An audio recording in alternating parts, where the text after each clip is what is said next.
करने के लिए सिंपली ये एक सर्किट है हमारे पास, this is an external resistance जिसमें से चार्ज फ्लो कर रहा है डेल्टा क्यू, और वो चार्ज क्या है, कन्वेंशनली बात कर लेते हैं पॉजिटिव चार्ज है। और ये स्टूडेंट्स हमारे पास क्या है, सेल है या बैटरी है। अब सेल या बैटरी में क्या होते हैं, दो इलेक्ट्रोड्स होते हैं, एक को एनोड बोला जाता है, दूसरे को कैथोड बोला जाता है। और इसके अंदर क्या है, ये दोनों एनोड और कैथोड डिप्ड हैं इनटू एन इलेक्ट्रोलाइट सॉल्यूशन। अब इसको सिंबलाइज स्टूडेंट्स किया जा सकता है एक बैटरी के सिंबल प्लस एक स्मॉल रेजिस्टेंस इंटरनल। ये स्मॉल आर क्या है, actually this is the internal resistance जो इलेक्ट्रोलाइट ऑफर करेगा। अब यहां पे अगर हम ईएमएफ और टर्मिनल पोटेंशियल डिफरेंस के दरमियान डिफरेंस समझना चाहें तो बड़ी सिंपल सी बात, ईएमएफ एक्चुअली क्या है, energy supply to the unit charge by the cell. Simplest way में इसको डिफाइन किया जा सकता है या इसको बोला जा सकता है it is energy supplied to the unit positive charge by the cell while it moves from low potential terminal to the high potential terminal inside the cell. ये इनसाइड द सेल वाली जो वर्डिंग है ये यहां पे क्या है, important है। अब इसका मतलब क्या है स्टूडेंट्स, ये वाला डेल्टा क्यू चार्ज जब सर्किट में से पास करके वापस इस वाले इलेक्ट्रोड पे रिसीव होगा, तो जब ये चार्ज इस इलेक्ट्रोड के ऊपर रिसीव होगा, बैटरी क्या करेगी, इस चार्ज डेल्टा क्यू को दोबारा से क्या है, यहां से पुश करेगी टुवर्ड्स द अदर इलेक्ट्रोड, और दोबारा ये चार्ज यहां पे जो है वो इस सर्किट के अंदर पास करेगा। अब बैटरी जो भी इस चार्ज को एनर्जी देगी, ये अगर यूनिट कूलम चार्ज है, इस चार्ज को एक इलेक्ट्रोड से दूसरे इलेक्ट्रोड तक पुश करने में जो भी एनर्जी कंज्यूम करेगी, पर यूनिट चार्ज जो होगी उस एनर्जी को बोला जाता है इलेक्ट्रोमोटिव फोर्स।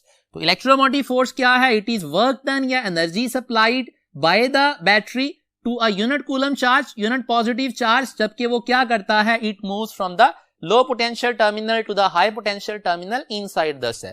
और जहां तक टर्मिनल पोटेंशियल डिफरेंस की बात है स्टूडेंट्स, ये क्या है, energy loss by the unit positive charge while moving through the external circuit.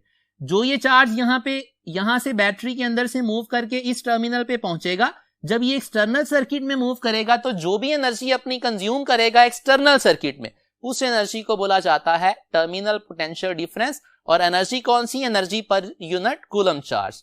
अब स्टूडेंट्स यहां पे दोनों में डिफरेंस क्या है, बड़ी सिंपल सी बात, बैटरी लेट से स्टूडेंट्स यहां पे क्या करती है, इस चार्ज को 10 जूल एनर्जी प्रोवाइड करती है इस इलेक्ट्रोड से इस इलेक्ट्रोड तक पुश करने में।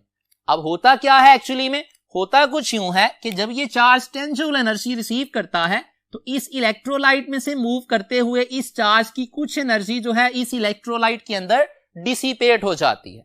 फॉर एग्जांपल वो एनर्जी जो है डिसिपेट होती है 2 जूल। तो इसका मतलब होगा जब ये चार्ज जो है इस टर्मिनल से बाहर निकलेगा और एक्सटर्नल सर्किट में मूव करेगा, इसके पास बाकी जो एनर्जी बचेगी वो 10 जूल के बराबर नहीं होगी।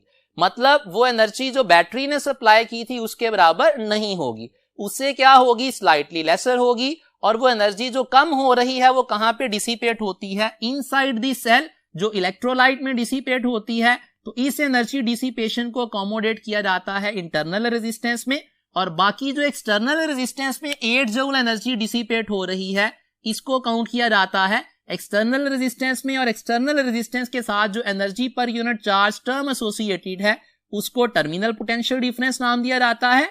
और जो total energy per unit charge ये बैटरी सप्लाई करती है, इस total energy per unit charge को बोला जाता है इलेक्ट्रोमोटिव फोर्स। तो दोनों के दरमियान एक स्लाइड सा डिफरेंस है। नेक्स्ट स्टूडेंट्स, अगर बात की जाए हमारे पास relation between this EMF electromotive force, इस सेल की इसको ई के साथ सिंबलाइज कर लेते हैं, internal resistance of the cell को रिप्रेजेंट कर लेते हैं स्मॉल आर। तो बैटरी का जो टोटल पोटेंशियल डिफरेंस या ईएमएफ होगा वो कहां डिसिपेट होगा, इसको एनर्जी के टर्म्स में अगर सोचें तो कुछ एनर्जी इंटरनल रेजिस्टेंस में डिसिपेट होगी, कुछ एनर्जी क्या है, एक्सटर्नल रेजिस्टेंस में डिसिपेट होगी। तो इसका मतलब हमारे पास टोटल एनर्जी किसके बराबर होगी या टोटल ईएमएफ किसके बराबर होगी। ईएमएफ को हम सिंबलाइज या समझने की हद तक एनर्जी के साथ इसको डील कर रहे हैं, एनर्जी के बराबर ले रहे हैं। एग्जैक्टली स्पीकिंग ईएमएफ क्या है, एनर्जी पर यूनिट चार्ज के बराबर है। अब स्टूडेंट्स ये टोटल जो पोटेंशियल डिफरेंस ईएमएफ होगी ये कहां ड्रॉप होगी, कुछ इंटरनल रेजिस्टेंस में। पोटेंशियल डिफरेंस की टर्म्स में अगर बात की जाए तो इसका पोटेंशियल डिफरेंस क्या आएगा, it will be current flowing multiplied by the value of resistance plus जो पोटेंशियल ड्रॉप या एनर्जी का जो ड्रॉप होना है इस वाली एक्सटर्नल रेजिस्टेंस में, उसकी value I into capital R. External resistance क्या है, इट इज कैपिटल आर। तो ये हमारे पास ईएमएफ आ गई, it is equals to I into small R plus I into capital R. यहां से इस IR को बोला जाता है टर्मिनल पोटेंशियल डिफरेंस। तो EMF और टर्मिनल पोटेंशियल डिफरेंस का जनरल रिलेशन जो बुक के अंदर मौजूद है वो आप ये याद करेंगे, it is V plus IR। यहां से स्टूडेंट्स अगर एक और रिलेशन बनाया जाए करंट को याद रखने के लिए, करंट किसके बराबर आएगा, दोनों में से करंट कॉमन आ जाएगा, तो करंट बराबर आएगा total EMF of the circuit divided by total resistance of the circuit.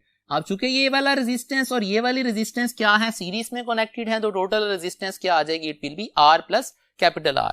या इसी रिलेशन से देखा जाए तो I कॉमन आ जाएगा, R small plus capital R दूसरी साइड पे जाके डिवाइड हो जाएंगे। तो ये रिलेशन हम याद करेंगे, ये रिलेशन याद करेंगे।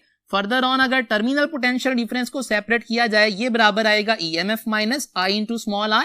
EMF क्या है, टोटल वाली एनर्जी जो यहाँ पे बैटरी ने सप्लाई की थी पर यूनिट चार्ज, और ये IR क्या है, इट इज एनर्जी जो चार्ज जो है वो डिसिपेट करेगा इनसाइड द सेल, और पर यूनिट चार्ज की ही बात हो रही है अगेन।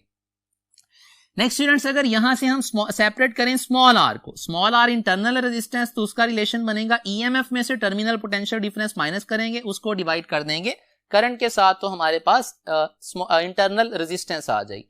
तो ये सारे रिलेशंस आपको याद होने चाहिए न्यूमेरिकल टाइप MCQs के पर्सपेक्टिव में। नेक्स्ट स्टूडेंट्स अगर की पॉइंट्स की बात की जाए, याद रखिएगा इंटरनल रेजिस्टेंस क्या है, इलेक्ट्रोलाइट की वजह से होती है। EMF और टर्मिनल पोटेंशियल डिफरेंस, इनके दरमियान अगर रिलेशन की बात की जाए तो सबसे पहले बात कर लेते हैं ओपन सर्किट में। ओपन सर्किट में स्टूडेंट्स याद रखिएगा हमारे पास क्या होता है, रेजिस्टेंस इन्फिनिट होती है एक्सटर्नल, और करंट क्या है, जीरो होता है। तो जब करंट यहाँ पे जीरो पुट करेंगे तो EMF और टर्मिनल पोटेंशियल डिफरेंस ये दोनों आपस में क्या आ जाएंगे, बराबर आ जाएंगे, सेम वैल्यू होगी इनकी। नेक्स्ट स्टूडेंट्स अगर क्लोज सर्किट की बात की जाए, क्लोज सर्किट के अंदर क्या है, रेजिस्टेंस एक्सटर्नल नॉन जीरो होगी, कोई फाइनाइट वैल्यू होगी, तो सर्किट में से कुछ ना कुछ करंट ड्रॉ होगा। तब हम टर्मिनल पोटेंशियल डिफरेंस का ये वाला रिलेशन यूज करेंगे, V is equals to EMF minus IR। यहां से क्लियरली देखा जा सकता है टर्मिनल पोटेंशियल डिफरेंस EMF से क्या है, स्मॉलर होगा। और जनरली अगर पूछा जाए टर्मिनल पोटेंशियल डिफरेंस और EMF का क्या रिलेशन है, आपने यही वाला बताना है कि टर्मिनल पोटेंशियल डिफरेंस EMF से स्मॉलर होता है। अगर ओपन सर्किट मेंशन करे तब ये वाला रिलेशन बताएंगे, और नेक्स्ट एक दो और रिलेशंस हैं वो भी तब हम डिस्कस करेंगे जब सिचुएशन स्टेटमेंट के अंदर मेंशन की जाएगी। अगर सिचुएशन स्टेटमेंट में मेंशन नहीं की जाती तो जनरल रिलेशन यही वाला याद रखेंगे। नेक्स्ट स्टूडेंट्स हमारे पास आता है शॉर्ट सर्किट के केस। शॉर्ट सर्किट के केस में क्या होता है, एक्सटर्नल रेजिस्टेंस की वैल्यू जीरो कर देंगे। जब एक्सटर्नल रेजिस्टेंस की वैल्यू जीरो कर देंगे तो हमारे पास क्या होगा, यहाँ पे हमारे पास सिचुएशन बनेगी, इस V की जगह पे I इंटू कैपिटल R। इस कैपिटल R की वैल्यू जब जीरो कर देंगे तो ये वाली टर्म यहाँ पे खत्म हो जाएगी, तो EMF किसके बराबर आ जाएगी, it will be equals to I into small r। मतलब बैटरी का जितना भी पोटेंशियल डिफरेंस है वो इंटरनल रेजिस्टेंस के क्रॉस ड्रॉप होगा, एक्सटर्नल रेजिस्टेंस के क्रॉस कितना पोटेंशियल डिफरेंस होगा, that will be equals to zero. तो इसका मतलब है शॉर्ट सर्किट के अंदर टर्मिनल पोटेंशियल डिफरेंस जीरो होता है, और EMF वाला जो पोटेंशियल डिफरेंस होता है वो सारे का सारा ड्रॉप होता है इंटरनल रेजिस्टेंस के अक्रॉस। नेक्स्ट स्टूडेंट्स बात की जाए अगर बैटरी को बीइंग चार्ज, ये वाला सेल जो है किसी और सोर्स से चार्ज किया जाए, इंस्टेड ऑफ इसको इस रजिस्टर के क्रॉस कनेक्ट किया जाए, इसको कनेक्ट कर दिया जाए किसी और सोर्स के साथ जो इसको चार्ज करे, तो उस केस में याद रखिएगा ये वाला रिलेशन जो है ये मॉडिफाई हो जाता है, इसमें माइनस की जगह प्लस आ जाता है, और टर्मिनल पोटेंशियल डिफरेंस का EMF से फिर रिलेशन क्या बनता है, टर्मिनल पोटेंशियल डिफरेंस ग्रेटर आता है as compare to the EMF of the cell. Next students हमारे पास जो सिचुएशन है, इट इज EMF की अगर बात की जाए, EMF कॉज होती है, टर्मिनल पोटेंशियल डिफरेंस उसका इफेक्ट है। ये बड़े सिंपल MCQs हैं। EMF और टर्मिनल पोटेंशियल डिफरेंस दोनों के यूनिट्स की बात की जाए, दोनों के यूनिट्स क्या होते हैं, वोल्ट होते हैं। नेक्स्ट स्टूडेंट्स अगर बात की जाए मैक्सिमम पावर आउटपुट की, तो पावर का फॉर्मूला होता है I स्क्वायर इंटू R। यहां से अगर हम I की वैल्यू रिप्लेस करें, ये जो यहां पे लिखी थी वैल्यू, तो सिंप्लीफाई करने के बाद हमारे पास ये रिलेशन जो है वो बनता है E square into capital R divided by small r minus R का square plus 4 into R multiplied by capital R। तो ये रिलेशन यहां से यहां कन्वर्जन सिंपली बुक के अंदर मौजूद है, इसको देखा जा सकता है। लास्ट पे जो इंपॉर्टेंट चीज हमने याद करनी है वो क्या है, अगर एक्सटर्नल रेजिस्टेंस को इंटरनल रेजिस्टेंस के बराबर कर दिया जाए तो होगा क्या उस सिचुएशन में, एक्सटर्नल रेजिस्टेंस और इंटरनल रेजिस्टेंस जब बराबर होंगी तो ये वाली टर्म का आंसर क्या बन जाएगा, जीरो बन जाएगा। मींस इस डिनोमिनेटर का आंसर ओवरऑल क्या आएगा, इट विल बी मिनिमम। जब डिनोमिनेटर का आंसर मिनिमम आएगा तो पावर की वैल्यू जो आउटपुट में आएगी वो क्या बन जाएगी, मैक्सिमम हो जाएगी। तो इस रिलेशन में स्टूडेंट्स जब स्मॉल आर की जगह कैपिटल आर की जगह जब स्मॉल आर पुट करेंगे तो पावर की वैल्यू मैक्सिमम आएगी और वो क्या बनेगी, इसको सिंप्लीफाई करेंगे तो मैक्सिमम पावर की वैल्यू बनेगी E square divided by 4 multiplied by capital R. और ये फॉर्मूला याद रखिएगा मैक्सिमम पावर आउटपुट का। इस फॉर्मूले से रिलेटेड जो है या तो न्यूमेरिकल टाइप एमसीक्यू आएगा, दूसरा एमसीक्यू जो इस फॉर्मूले से रिलेटेड स्टूडेंट्स पूछा जा सकता है वो क्या है, इट इज के हमारे पास ये जो मैक्सिमम पावर आई है जो इस रेजिस्टर के अक्रॉस जो है वो डिसिपेट होगी, ये रेजिस्टर मैक्सिमम पावर कितनी कंज्यूम कर सकता है, ये याद रखिएगा, it is always equals to 50% of the total power supplied by the source. अब ये 50% क्यों है, बड़ी सिंपल सी सिचुएशन, चूंकि हमने कहा एक्सटर्नल रेजिस्टेंस इंटरनल के बराबर है, इसका मतलब होगा जितनी जो है वो एनर्जी यहां पे कंज्यूम होगी इंटरनल रेजिस्टेंस में, उतनी ही एनर्जी एक्सटर्नल रेजिस्टेंस में भी कंज्यूम होगी। तो एफिशिएंसी क्या बनेगी, एक्सटर्नल रेजिस्टेंस में टोटल पावर का क्या आया, 50% जो है वो कंज्यूम हुआ, तो हम बोलेंगे कि एक्सटर्नल रेजिस्टेंस की एफिशिएंसी, पावर एफिशिएंसी या एनर्जी एफिशिएंसी, वो क्या है, it is 50% of the total value. तो ये स्टूडेंट्स हमारे पास जो है वो सारे की सारी डिटेल्स होगी related to the EMF, terminal potential difference and maximum power output. जी स्टूडेंट्स, नेक्स्ट हम डिस्कस कर लेते हैं कॉम्बिनेशन ऑफ द सेल्स। अब इसमें बड़ी सिंपल सी सिचुएशन, अगर दो बैटरीज या सेल्स को इस तरह से कनेक्ट किया जाए कि दोनों के अपोजिट टर्मिनल्स एक दूसरे के साथ कनेक्टेड हो, तो इस केस में टोटल ईएमएफ बराबर होती है sum of the individual EMFs और टोटल रेजिस्टेंस बराबर होगी sum of the resistance internal resistances of the cells, जितने भी सेल्स वो कनेक्ट किए जा रहे हैं। नेक्स्ट अगर बात की जाए स्टूडेंट्स, हमारे पास अगला पॉइंट है, अगर दो सेल्स इस तरह से कनेक्टेड हों कि दोनों के सेम पोटेंशियल वाले टर्मिनल्स जो हैं वो आपस में कनेक्टेड हों, ये इंटरनल रेजिस्टेंस यहां पे बेशक ड्रॉ कर लें, बेशक इसको बाहर वाली साइड पे ड्रॉ कर लें, इररिस्पेक्टिव ऑफ दिस थिंग के इंटरनल रेजिस्टेंस जो है वो कहां पे ड्रॉन है, या इवन एक्सटर्नल रेजिस्टेंस भी दरमियान में आ जाए तो इससे कोई फर्क नहीं पड़ता। आपने ये देखना है कि नेगेटिव टर्मिनल अगर नेगेटिव से कनेक्टेड है, दूसरी बैटरी के दरमियान में रेजिस्टेंस है या नहीं, इससे कतई नजर। पॉजिटिव टर्मिनल पॉजिटिव से कनेक्टेड है, फिर भी यही वाली सिचुएशन, यही वाले रिलेशंस वैलिड होंगे। इस केस में स्टूडेंट्स क्या होगा, इस केस में हमारे पास total EMF of the circuit जो होगी वो बराबर होगी डिफरेंस ऑफ टू ईएमएफ। अब डिफरेंस कैसे लेंगे, बड़ी ईएमएफ में से छोटी ईएमएफ को माइनस करेंगे, और अगर टोटल रेजिस्टेंस की बात की जाए इस बॉक्स के अंदर जो आ रही है, तो याद रखिएगा इररिस्पेक्टिव ऑफ दिस थिंग के यहाँ पे बैटरीज के कनेक्शंस क्या है, याद रखिएगा टोटल रेजिस्टेंस हमेशा कैसे आएगी, चूंकि ये दोनों सीरीज में हैं तो हमेशा क्या आएगी, it will be equals to sum of the two resistances. तो ये सेल्स के बारे में ब्रीफ से कॉम्बिनेशंस हो गए। नेक्स्ट मूव करते हैं अगले मेन टॉपिक के ऊपर, दैट इज किरचॉफ्स रूल्स। अब किरचॉफ्स रूल से रिलेटेड पहला इंपॉर्टेंट पॉइंट स्टूडेंट्स, अगर हम बात करें सिंपल सर्किट्स में, तो सिंपल सर्किट्स में हम यूज करते हैं ओहम्स लॉ और रेजिस्टर्स के सीरीज और पैरेलल कॉम्बिनेशंस वाले फॉर्मूला। लेकिन अगर बात की जाए कॉम्प्लेक्स नेटवर्क्स के अंदर, तो वहां पे फिर हमें ओहम्स लॉ और सीरीज और पैरेलल कॉम्बिनेशन वाले फॉर्मूला हेल्प नहीं करेंगे, वहां पे हम यूज करेंगे किरचॉफ्स रूल्स। अब किरचॉफ्स रूल्स के अंदर दो रूल हैं हमारे पास, पहला किरचॉफ करंट रूल है, दूसरा किरचॉफ वोल्टेज रूल है। करंट रूल का दूसरा नाम पॉइंट रूल भी है, इसको केसीएल भी कहा जाता है। वोल्टेज रूल का दूसरा नाम मैश रूल या लूप रूल भी इसको बोला जाता है, और इसको केवीएल के साथ भी डिस्कस किया जाता है। नेक्स्ट स्टूडेंट्स, अगर बात की जाए हमारे पास किरचॉफ करंट लॉ की या किरचॉफ करंट रूल की, it is based on conservation of charge, और किरचॉफ वोल्टेज रूल किस पे बेस्ड है, it is based on conservation of energy. ये एमसीक्यूज हो गए। नेक्स्ट अगर किरचॉफ करंट लॉ की स्टेटमेंट की बात की जाए, तो स्टेटमेंट क्या है, sum of all the currents meeting at a point is equals to 0, या दूसरी तरह से इसको स्टेट किया जाता है, total sum of the currents flowing toward the point is equals to sum of the currents flowing away from the point. For example students, हमारे पास यहाँ पे 4 रजिस्टर्स हैं, इनमें 2 रजिस्टर में करंट इस पॉइंट की तरफ आ रहा है, let's say this is a point, और 2 रजिस्टर में करंट क्या है, इससे दूर जा रहा है। हमने फाइंड करना है ये वाला करंट जो है इस ब्रांच में कितना करंट पास किया।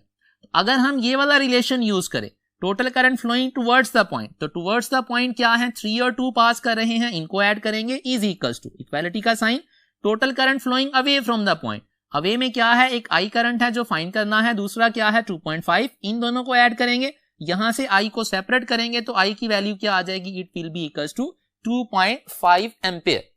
ये स्टूडेंट्स हम सिचुएशन हमने डिस्कस कर ली, जबकि हमें ये बात पता थी, यहां पे लेबल किया गया था कि ये आई करंट क्या है, it is flowing away from the point. अब अगर हमें ये सिचुएशन ना गिवन हो कि ये वाला करंट अवे जा रहा है या टुवर्ड्स आ रहा है, तो हम सिंपली फिर क्या करेंगे, फिर ये वाला रिलेशन यूज करने की बजाय क्या कर सकते हैं, we can use this relation. अब इस रिलेशन को जब यूज करेंगे तो हमें कन्वेंशंस को फॉलो करना पड़ेगा।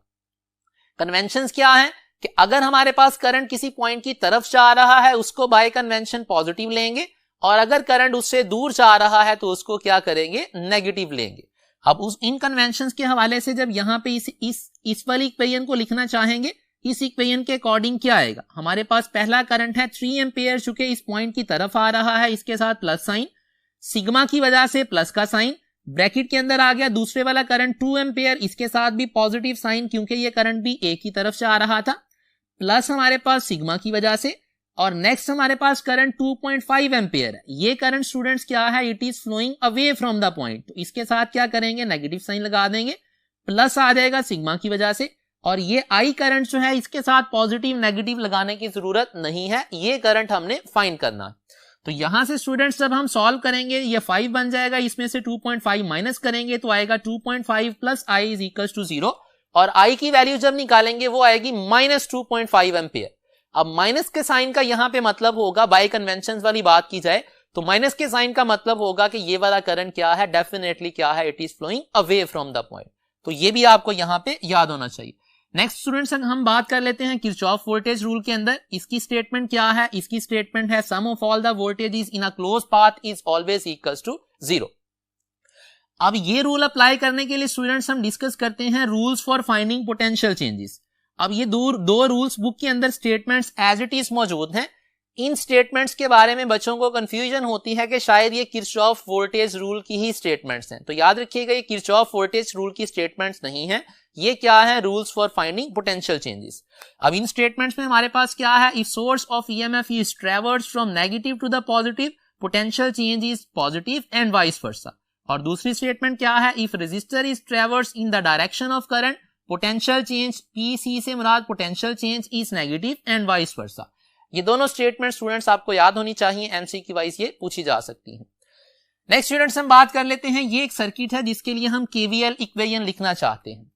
अब जब भी किसी सर्किट में केवीएल इक्वेशन लिखना हो, सबसे पहले आपने डिसाइड करना है direction of current. Direction of current के लिए आपने देखना है अगर सर्किट के अंदर एक से ज्यादा बैटरीज हैं तो क्या करना है, जो बैटरी बड़ी है उसकी वजह से क्या है सर्किट में डायरेक्शन ऑफ करंट लेबल कर लेनी है। अब यहां पे गिवन है हमें E1 ग्रेटर है E2 से, तो सर्किट में direction of current conventional current, उसकी डायरेक्शन क्या बन जाएगी, it will B anti clockwise.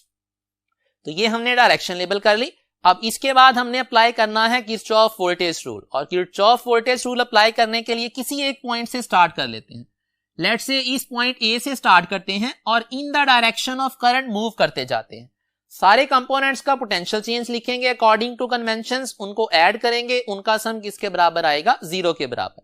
तो स्टूडेंट सबसे पहला कंपोनेंट ए पॉइंट से स्टार्ट करते हुए जो आएगा दैट इज बैटरी E1। अब E1 में चार्ज या करंट कहां से कहां ट्रेवर्स कर रहा है, it is traversing from low potential towards high potential. तो जब चार्ज लो पोटेंशियल से हाई पोटेंशियल में जाए, बाय कन्वेंशन क्या आता है, उस बैटरी का पोटेंशियल क्या आना चाहिए, इट शुड बी पॉजिटिव। ये हमने पढ़ा था rules for finding potential change के अंदर। नेक्स्ट स्टूडेंट्स बात करते हैं, इसके बाद आया component resistive component. Resistive component के लिए सिग्मा की वजह से, ये चूंकि सम ऑफ ऑल द वोल्टेजेस है, यहां पे लगाएंगे प्लस, और इस कंपोनेंट का पोटेंशियल क्या आएगा, it will be equals to I multiplied by R1। I क्या है, सर्किट का करंट, R1 इसकी रेजिस्टेंस, तो ओहम्स लॉ से इसका पोटेंशियल आ गया। अब रेजिस्टिव कंपोनेंट्स के लिए स्टूडेंट्स आपने याद रखना है आमतौर पे उनका पोटेंशियल क्या होता है, नेगेटिव लिया जाता है, क्योंकि रेजिस्टिव कंपोनेंट्स एक्चुअली क्या है, हमारे पास एनर्जी कंज्यूमिंग डिवाइसेस हैं। तो आपने जो है इसको इस तरह याद कर लेना है कि जो कंपोनेंट एनर्जी जो है कंज्यूम करेगा, या जिस कंपोनेंट में एनर्जी डिसिपेट होगी, चार्ज एनर्जी डिसिपेट करेगा जिस कंपोनेंट में, उसका पोटेंशियल नेगेटिव लेना है। तो बाय कन्वेंशन ये आ गया। नेक्स्ट हमारे पास स्टूडेंट्स क्या बनेगा, प्लस लगाएंगे सिग्मा के साइन की वजह से। अगला कंपोनेंट आएगा E2। अब E2 में चार्ज मूव कर रहा है from high potential towards low potential. अगर बैटरी में चार्ज हाई पोटेंशियल से लो की तरफ जाए तो उस बैटरी का पोटेंशियल बाय कन्वेंशन नेगेटिव लिया जाता है। तो ये प्लस का साइन सिग्मा की वजह से ब्रैकेट लगाते हैं, माइनस लिख लेते हैं E2। उसके बाद हमारे पास नेक्स्ट सिग्मा की वजह से प्लस का साइन आ गया और अगले टर्मिनल का अगले वाले कंपोनेंट का पोटेंशियल लिखते हैं, वो क्या है, कंपोनेंट R2 है। R2 का पोटेंशियल क्या आएगा, I multiplied by R2 ohm's law के अकॉर्डिंग, नेगेटिव साइन क्योंकि ये रेजिस्टिव कंपोनेंट है। जब R2 को क्रॉस कर लेंगे वापिस A पॉइंट पे पहुंच जाएंगे तो सारे पोटेंशियल डिफरेंसेस का सम किसके बराबर आ जाएगा, 0 के। तो ये स्टूडेंट्स हमने लिख ली किरचॉफ वोल्टेज लॉ की इक्वेशन फॉर दिस सर्किट। तो ये आप जो है वो सर्किट्स के लिए, डिफरेंट सर्किट्स के लिए प्रैक्टिस करेंगे। नेक्स्ट स्टूडेंट्स हमारे पास जो टॉपिक है दैट इज व्हीटस्टोन ब्रिज। अब व्हीटस्टोन ब्रिज के अंदर जो है वो सबसे पहला पॉइंट, व्हीटस्टोन ब्रिज क्या है, इट इज अ सर्किट जो क्या करता है, अननोन रेजिस्टेंस की वैल्यू फाइंड करता है। ये हमारे पास स्टूडेंट्स एक सर्किट होता है जिसमें रेजिस्टेंसेस जो है इस तरह से कनेक्टेड है, ब्रिज की फॉर्म में कनेक्टेड है और दो डायगोनल टर्मिनल्स के दरमियान बैटरी कनेक्टेड है, दूसरे दो डायगोनल टर्मिनल्स के दरमियान गैल्वानोमीटर कनेक्टेड है। अब ये वाला रिलेशन हम यूज करके अननोन रेजिस्टेंस, ये चार जो रेजिस्टेंसेस हैं स्टूडेंट्स, इनमें से कोई एक अननोन होगी, बाकी तीन नाउन होगी, तो रेजिस्टेंस की वैल्यू फाइंड कर सकते हैं। अब नेक्स्ट यहां पे याद रखिएगा स्टूडेंट्स, ये वाला फॉर्मूला सिर्फ तब एप्लीकेबल होगा जब हमारे पास ब्रिज जो है वो किस स्टेट में होगा, बैलेंस्ड स्टेट में। बैलेंस स्टेट से मुराद है जब गैल्वानोमीटर का जो करंट होगा वो 0 होगा, तो उस केस में जो फॉर्मूला है वो फॉर्मूला अप्लाई किया जा सकता है in order to find the unknown resistance. Next important students point याद रखिएगा, ये व्हीटस्टोन ब्रिज क्या है, प्रैक्टिकल एप्लीकेशन है किरचॉफ वोल्टेज रूल की, और इसका रिलेशन कब होल्ड करेगा, जब हम क्या कर रहे होंगे, बैलेंस ब्रिज की बात कर रहे होंगे। नेक्स्ट स्टूडेंट्स हमारे पास टॉपिक है इट इज पोटेंशियोमीटर। पोटेंशियोमीटर में हम पहले डिस्कस कर लेते हैं वोल्टेज मेजरिंग इंस्ट्रूमेंट्स कौन कौन से हैं। अगर बात की जाए स्टूडेंट्स एनालॉग वोल्टमीटर की, तो ये वोल्टेज तो मेजर कर सकता है, लेकिन इसमें प्रॉब्लम क्या आती है, इसकी जो वोल्टेज की रीडिंग होती है वो इनएक्यूरेट होती है, वो 100% एक्यूरेट नहीं होती। नेक्स्ट बात कर लेते हैं डिजिटल वोल्टमीटर, इसकी रीडिंग एक्यूरेट तो होती है, लेकिन ये कंपोनेंट, ये इंस्ट्रूमेंट जो है वो क्या है, it is little expensive. Next बात कर लेते हैं CRO, इससे पोटेंशियल डिफरेंस मेजर किया जा सकता है, लेकिन इसमें भी क्या है, एक्यूरेटली मेजर होता है, लेकिन ये इंस्ट्रूमेंट भी क्या है, it is also expensive. Last में बात कर लेते हैं स्टूडेंट्स पोटेंशियोमीटर की। पोटेंशियोमीटर एक ऐसा सर्किट है जिससे एक्यूरेट पोटेंशियल मेजर किया जा सकता है, EMF मेजर की जा सकती है, और ये है भी क्या, इट इज इनएक्सपेंसिव। तो पोटेंशियोमीटर फिर बेस्ट हमारे पास कंपोनेंट बनता है इन सारे कंपोनेंट्स के कंपैरिजन में, जो EMF की वैल्यू जो है एग्जैक्ट बताएगा पोटेंशियल डिफरेंस और EMF, और क्या है, it is also inexpensive. Next students अगर बात करें हम जब पोटेंशियोमीटर को यूज करेंगे तो इसके मल्टी यूजेस हो सकते हैं। पहला यूज है एज पोटेंशियल मेजरिंग इंस्ट्रूमेंट या पोटेंशियल डिवाइडर। इसके लिए हम फॉर्मूला यूज करेंगे Vx अननोन पोटेंशियल बराबर होगा small r over capital R into V। V students यहाँ पे क्या होगा, जो नोन बैटरी, जो बड़े वाली बैटरी होगी उसका पोटेंशियल डिफरेंस होगा, और हमारे पास कैपिटल R क्या है, पोटेंशियोमीटर की टोटल रेजिस्टेंस है।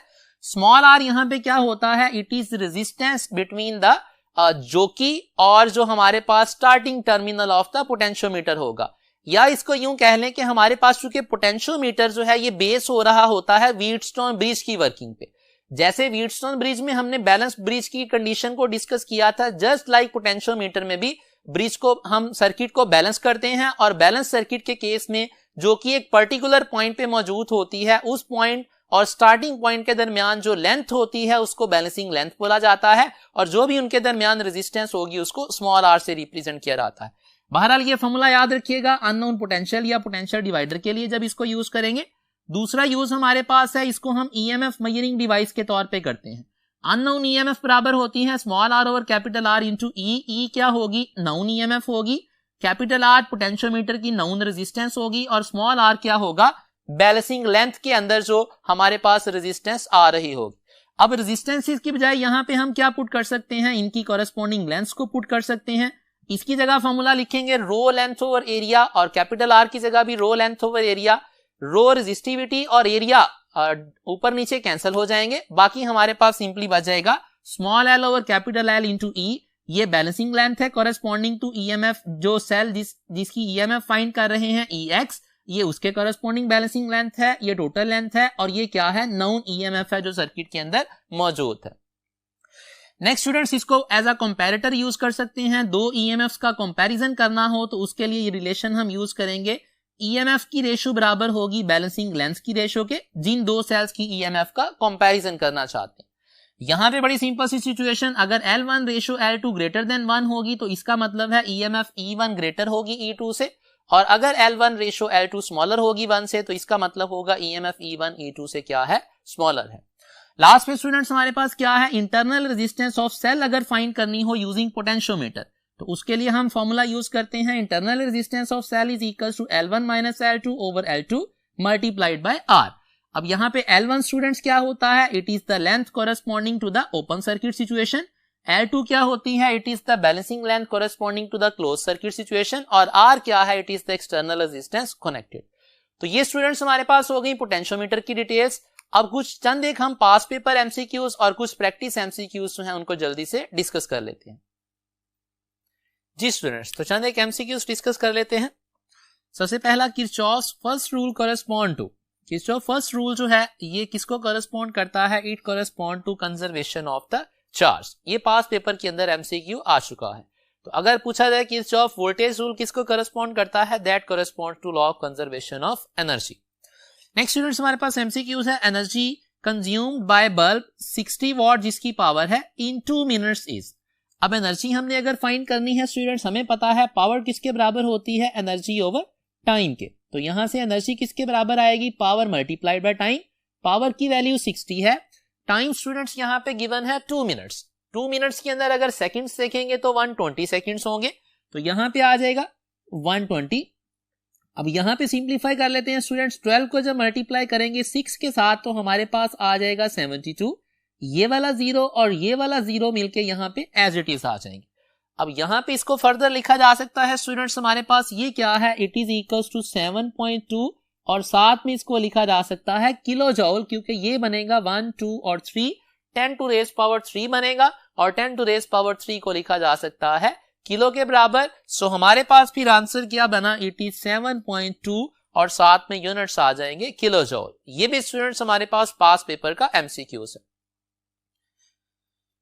जी स्टूडेंट्स, एक और पास पेपर का एमसीक्यू डिस्कस कर लेते हैं। It is calculate the rate at which energy is transferred by 220 volt supply which provides a current of 0.1 ampere to an LED. अब हमने स्टूडेंट्स फाइंड करना है rate at which energy is being transferred. तो rate at which energy is transferred, इसको क्या बोला जाता है, it is called the power.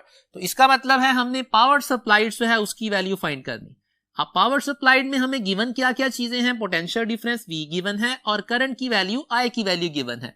तो सिंपली यूज करेंगे फॉर्मूला जो लेक्चर में डिस्कस किया हमने, V इंटू I। यहां से जब पावर की कैलकुलेशन करेंगे स्टूडेंट्स, V की जगह पे आ जाएगा 220 मल्टीप्लाइड बाय करंट की जगह पुट करेंगे 0.1। 0.1 को स्टूडेंट्स लिखा जा सकता है 10 टू रेज पर -1 और साथ में पावर के यूनिट्स आ जाएंगे हमारे पास वॉट। अब 10 टू रेज पर -1 जो है इस 0 के साथ कैंसिल हो जाएगा, तो पावर की वैल्यू हमारे पास क्या आ जाएगी, इट विल बी 22 वॉट। या स्टूडेंट्स इसको फर्दर सिंप्लीफाई किया जा सकता है, इसको 0.1 को लिखा जा सकता है, it can be written as 1 divided by 10। कैसे लिखेंगे, डेसिमल फ्रैक्शन रिमूव करेंगे, डिनोमिनेटर में 1 आएगा। डेसिमल फ्रैक्शन के बाद जितने डिजिट्स हैं उतने जीरोस आ जाएंगे। तो ये वाला 10 जब 220 के साथ करेंगे सॉल्व, 0 कैंसिल हो जाएगा 0 के साथ, तो अगेन हमारे पास पावर का आंसर क्या आएगा, इट विल बी 22 वॉट। और 22 वॉट हमारी किस ऑप्शन में है, it is present in the option Charlie. ये भी स्टूडेंट्स पास पेपर का एमसीक्यू था। नेक्स्ट एक और एमसीक्यू देख लेते हैं। It is 3 bulbs of rated powers 25 what, 50 what and 100 what are connected in series across a source.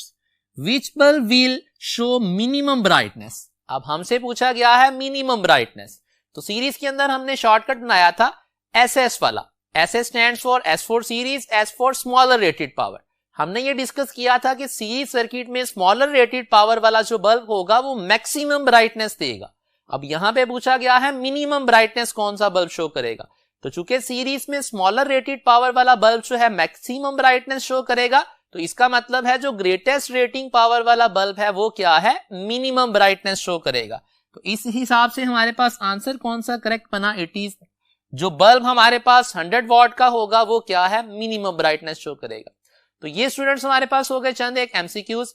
अब मुझे उम्मीद है कि आप इन टॉपिक से रिलेटेड जो है फर्दर एमसीक्यूज की प्रैक्टिस के लिए स्टेप की वर्कशीट्स को लाजमी तौर पे जो है वो कंसल्ट करेंगे।